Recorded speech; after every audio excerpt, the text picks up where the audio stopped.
Hello everybody, and welcome to another Wildstar guide where we are talking about modding. Now, a lot of people are incredibly intimidated by modding because, for various reasons. One, it's incredibly complex in other games, and the other thing that could happen is that it's just really time consuming to get it to work the way that you want it, and if a major patch hits, then you're afraid that nothing's going to work at all. Well, Wildstar modding is incredibly easy, and I'm surprised by the amount of people that don't actually do it. It is an enormous amount of people, and I don't see why. So we're going to teach you how to customize your interface and how to get it looking just the way that you want it to.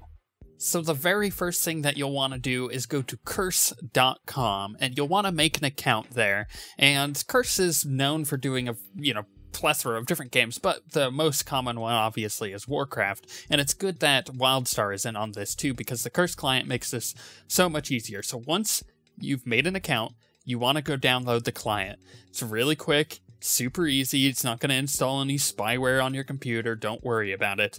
But once that's installed, you go to, at the top bar of the Curse client, you go to Tools, and then you go to Scan for Installed Games. It will find Wildstar. Once it does that, you're pretty much good to go. You can either search for mods in the client itself by clicking Get More Add-ons, or you could do what I like to do, which is to actually go to the Curse website, so curse.com.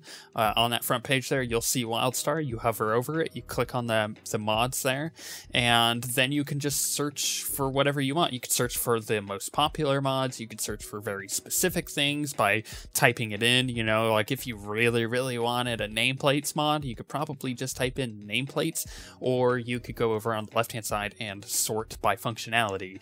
Maybe you wanted a DPS meter. That's something that you can look through there. So it makes it really easy to find mods, especially mods that you may not necessarily know about either. So going through that front page, you can find some of the more popular mods, some of the more downloaded ones, and you could just look through and see what they are by looking at the screenshots, reading through their description, seeing when it was updated and all that. And if it's something that suits your fancy, then all you do is this. You go and hit the download button, but you download it with the Curse client, and it should pop up the Curse client and automatically start downloading it. Once it's downloaded, it will automatically install it. The best part is once it's installed, you can click refresh on your mod list when you have Wildstar selected on the Curse client, obviously, and it will show you if anything needs to be updated. If it does need to be updated, you could just hit update now, and boom, it'll go. The other thing you could do is you could just delete a mod from the Curse client, and it will delete everything for that mod.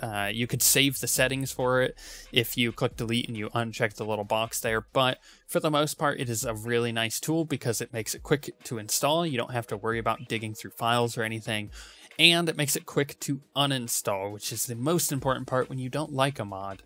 Now, at this point, it's worth noting that at the current point of making this video, there are 552 mods for Wildstar Plus. There's obviously a lot more than that because there's ones that aren't listed on Curse, like Viking HUD, which is something you can Google and it'll pop up. But for the most part, there should be a mod there to get you what you want. There shouldn't be anything that is lacking. You should be able to create the interface that you want for your game by using the mods that are available. You may have to get clever with how you use some of those mods. For instance, I may use 2 or 3 mods to get one thing to work the way that I want it to, but once it's working the way I want it to, I feel more comfortable and I play better, and that's a reason why you want mods. The game is lacking in some areas as far as the interface is concerned. It's a lot better than what it was in old beta. However, that being said, you can make up for a lot of your discrepancies as far as gameplay and as far as your own skill. You may be one of the best players in the world, but if the interface isn't helping with you and working with you, then it's just going to make you even worse than what you should be. So modding your interface will get you to the point where you're playing at your best. But let's say that you've installed a ton of mods and now you're ready to get them in the game and get them working. Well, there's a few things here that you need to know. The first is probably the biggest one, which is a command. It is /reload UI, all one word, and you just do that, you know, in your chat box, or you can hit escape, go to add-ons, and then reload UI from the button there. When it does that, it'll reset your UI, so you can be in the game, install add-ons from the Curse client, or delete add-ons from the Curse client, reload your UI, and then you're good to go. You don't have to close the game or uninstall the mod while the game is closed. You can do it all while the game is open, and it shouldn't have any effect on your gameplay whatsoever, as long as you just reload your UI. You also may need to reload if there's any interface errors that may pop up, and those are more common with certain mods than others, but if it does pop up, you could just reload your UI and it'll get rid of 99% of those problems. And the last thing that you really want to know about kind of this whole thing is how to actually adjust mods. Now, most mods will come with its own / command.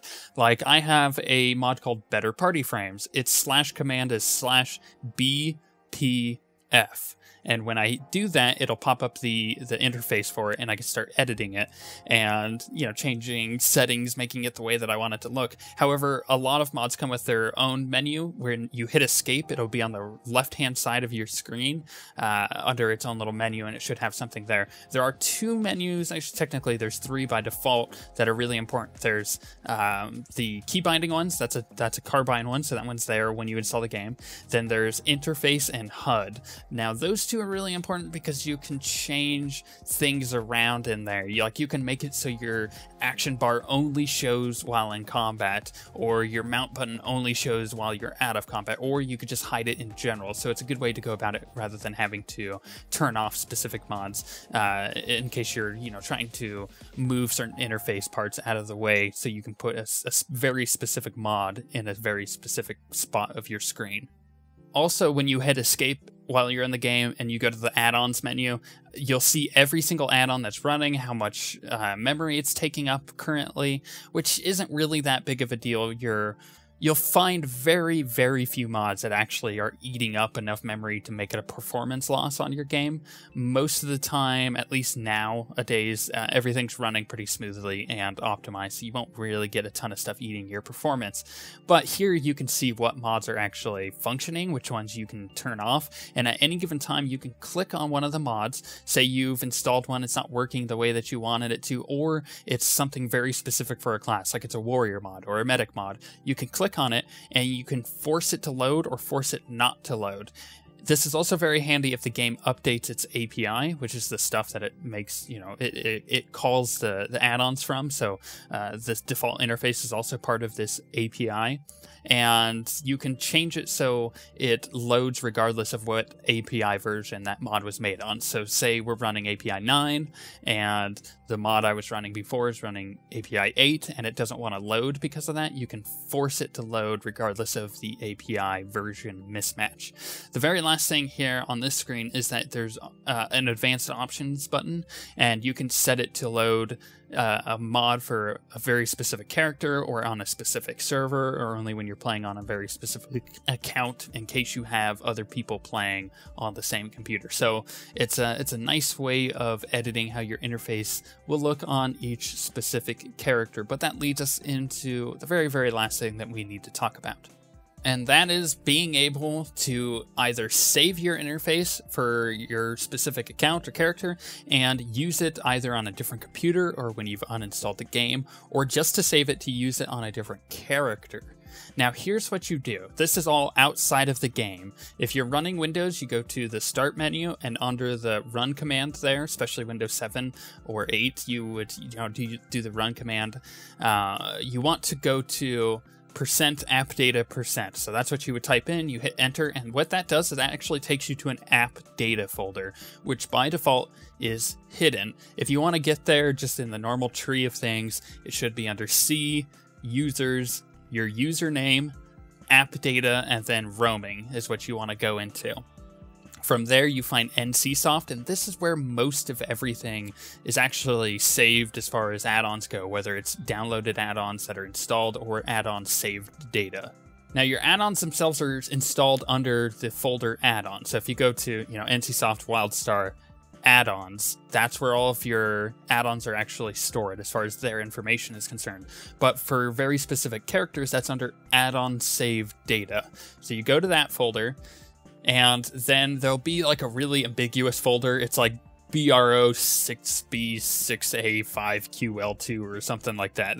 That probably will change in the future, so don't hold me to that very specific name. But in there, that's where your server files are. So if you were playing on the server Pergo or the server Nexus, which is the PTS server, you would see those as separate files. You click on that file, and in there you will see character files. So I have one for Zenkiki, which is my main, or Chua-Thingy, which is one of my alts, or Apocalyptos, and that's where individual add-ons are saved. So as far as the save data is concerned, so if I wanted my interface from Zenkiki over to Chua-Thingy, I would open it up, I would copy all that contents, I would go over to Chua-Thingy, and I would paste it in. The only thing that is really difficult here is if you're trying to debug a very specific mod on a specific character. That is going to require a little bit more finesse than just copy pasting a ton of files in there.